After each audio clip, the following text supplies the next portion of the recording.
Boa tarde, alunos. Aqui é a professora Edna, professora de História dos 7º anos. E hoje nós vamos estar falando sobre a colonização espanhola. Na última aula nós falamos da colonização inglesa, que formou as 13 colônias que formaram os Estados Unidos. Hoje nós vamos falar da colonização espanhola na América. Então a parte que os espanhóis colonizaram aqui na América. Então nós vamos falar aí um pouquinho de como que aconteceu essa colonização na América pelos espanhóis. A colonização espanhola na América, ela começou com a chegada de Cristóvão Colombo às Antilhas em 1492. Colombo procurava um novo caminho para as Índias. Lembrando vocês que as Índias era o caminho procurado por causa das especiarias, que eram muito caras naquela época e rendiam grandes lucros no comércio daquela época. E convenceu-se de que encontraria. Ele foi feito governador dos novos territórios e fez várias outras viagens através do Oceano Atlântico. Então, começou então a partir de 1492, vocês podem observarem aí, e começou então esse processo de colonização da América espanhola. Como que funcionava a administração colonial espanhola nessa época? O Conselho Real e Supremo das Índias era o órgão máximo da administração colonial. Ele é mais conhecido como Conselho das Índias, A maioria dos livros trazem aí como Conselho das Índias, mas também pode aparecer como Conselho Real e Supremo das Índias. Era um órgão máximo da administração colonial, para controlar as riquezas produzidas e a cobrança dos impostos. Foi criada na metrópole, na Espanha, a Casa de Contratação. Nelas, o sistema de porto único era dotado para evitar contrabando comercial. Segundo esse sistema, somente nos portos de Cádiz e Sevilha poderiam circular os produtos oriundos e destinados ao continente americano. Em solo americano, somente os portos de Veracruz, e Porto Belo e Cartagena podiam comercializar com a Espanha. Então, esse conselho era aquele órgão que regulava todo o processo de comercialização desses produtos oriundo aí da América espanhola. Na esfera regional, ainda existiam os cabildos, que funcionavam como câmaras municipais incumbidas de resolver as questões de caráter local. Então, além daquele outro órgão lá atrás, responsável lá pela regularização do comércio, o Conselho das Índias, então havia um outro órgão mais de perto, um regional, que servia então como câmaras municipais, que eram incumbidas de resolver as questões de caráter local, que acontecesse ali na região. Todos os cargos do alto escalão administrativo da coroa espanhola eram dominados por um grupo específico. Somente os indivíduos nascidos na Espanha, chamados de chapetones, podiam ocupar estes cargos. Então, haviam as pessoas específicas para cada cargo importante na América espanhola. A Casa de Contratação. Essa casa foi uma empresa monopolista estatal espanhola. Tinha como função administrar as atividades comerciais espanholas no Novo Mundo e a arrecadação de impostos para melhor controlar o comércio colonial. As principais atividades econômicas da América espanhola. Quais eram as principais atividades que foram desenvolvidas então na América colonizada pelos espanhóis? A base da economia espanhola eram as riquezas que provinham especialmente da Bolívia, a prata e também o ouro de outras colônias. Foi esta atividade, a mineração, a responsável pelo crescimento de outras que eram ligadas com a agricultura e a criação de gado, necessários para o consumo de quem trabalhava nas minas. Então, o foco principal era a mineração, a busca por prata, por ouro, por metais preciosos, mas porém era necessário também que desenvolvesse alguns produtos na região para a sobrevivência. Daí veio o que? A agricultura e a criação de gado. Então a pecuária, né, e a criação de gado foi necessária para a subsistência, né, das pessoas que habitavam ali a região.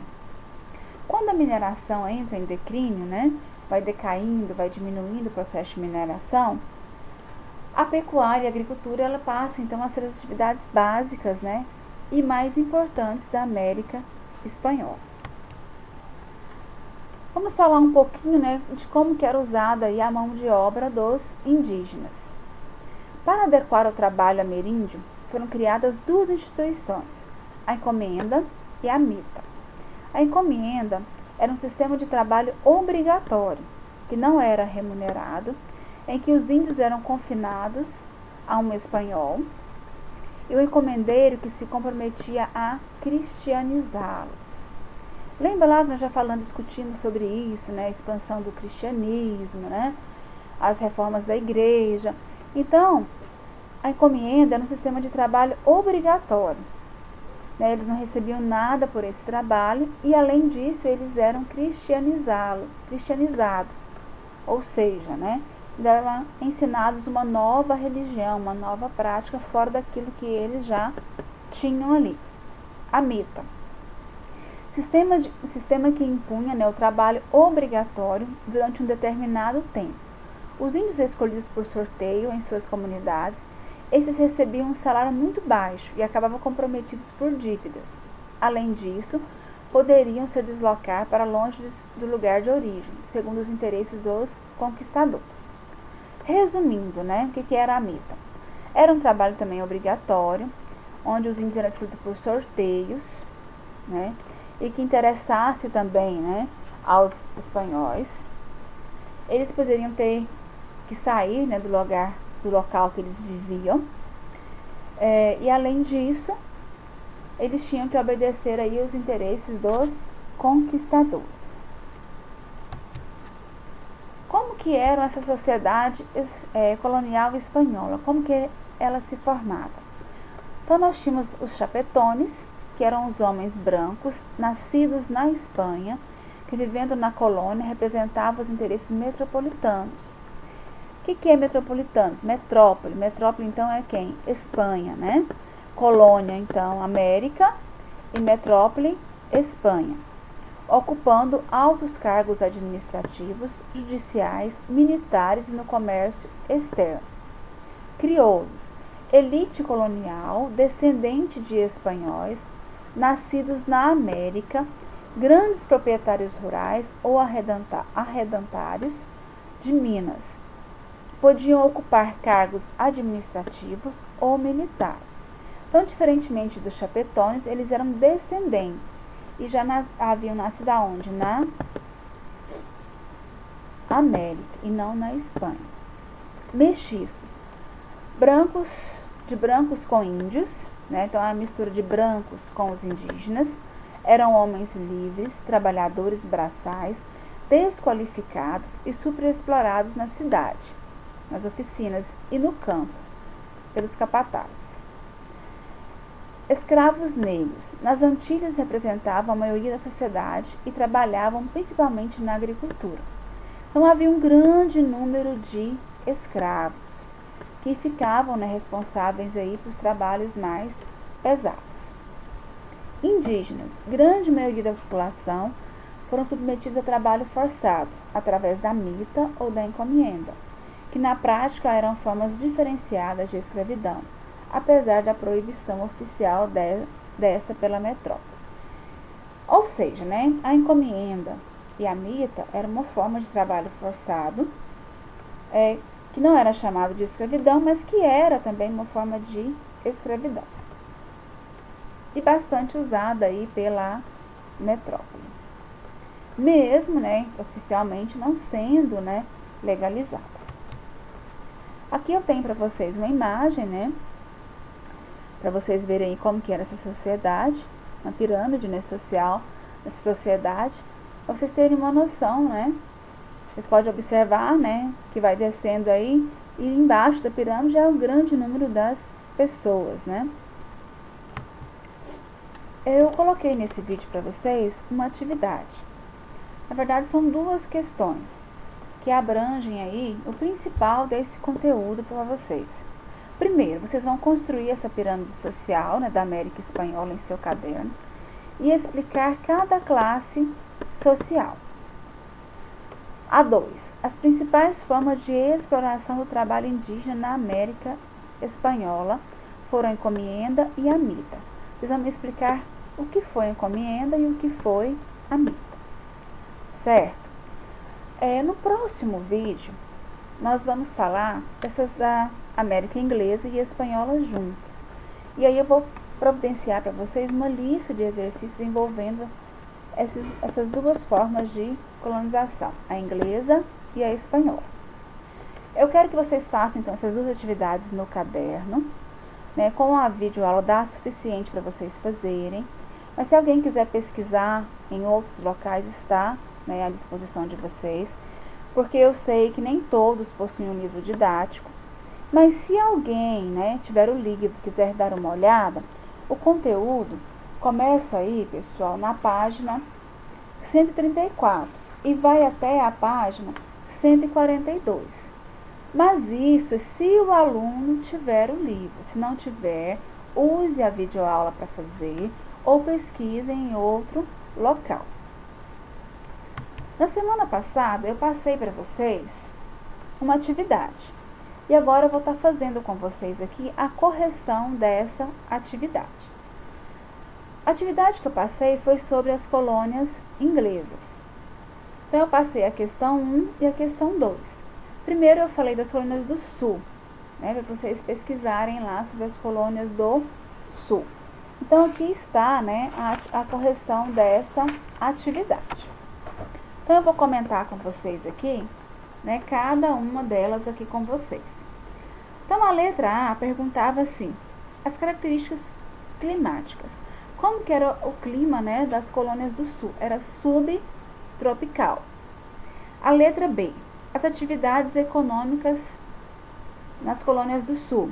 A monocultura de tabaco. A monocultura é o que? As grandes lavouras, né, com a função de exportação, que era que a gente tinha na região sul, nas colônias do sul, né, dos Estados Unidos. Letra C, a mão de obra. A mão de obra utilizada era escrava da origem africana, ou seja, escravos vindos da África. Letra D, interesses predominantes dos colonizadores. Eles queriam o quê? Se enriquecer rapidamente e encontrar ouro e prata, que era o que eles mais procuravam. Letra E, interesses da metrópole. Qual era o interesse aí, né, da metrópole, né, da Inglaterra? Era um interesse grande, né, para lucrar com a produção de gêneros tropicais. Então, a metrópole tinha um grande interesse, não só no ouro e na prata, mas também para lucrar na produção com gêneros tropicais. Então, havia todo tipo de interesse envolvido nesse processo. Agora nós vamos falar das colônias do norte e do centro, que são um pouquinho diferentes das colônias do sul. São as mesmas perguntinhas, vamos lá. Características climáticas. Invernos rigorosos. Atividades econômicas. A policultura, comércios, manufatura e pesca. Então, eu já vi uma diversidade maior na questão das atividades econômicas desenvolvidas naquela região. Podem observar aí que era a policultura, que ou seja, produz mais de um produto, né, para a subsistência. Já havia o comércio local, as manufaturas, a pesca também era realizada. Mão de obra livre, familiar, assalariada e servos temporários. Letra D. Interesses predominantes dos colonizadores. Fugir da perseguição religiosa e política. Prosperar por meio do trabalho. Então, vocês perceberam que o interesse aí é bem diferente? Então, eles queriam fazer o quê? Morada, eles queriam povoar aquela região, porque estavam fugindo de perseguições religiosas e políticas e queriam então construir ali um novo local para viver. Letra E, interesse da metrópole, pequeno. Então a metrópole não tinha muito interesse nessa região. Então os ingleses não tinham muito interesse nesse local, pois o clima da região não permitia o cultivo de gêneros tropicais, o que interessava à Inglaterra.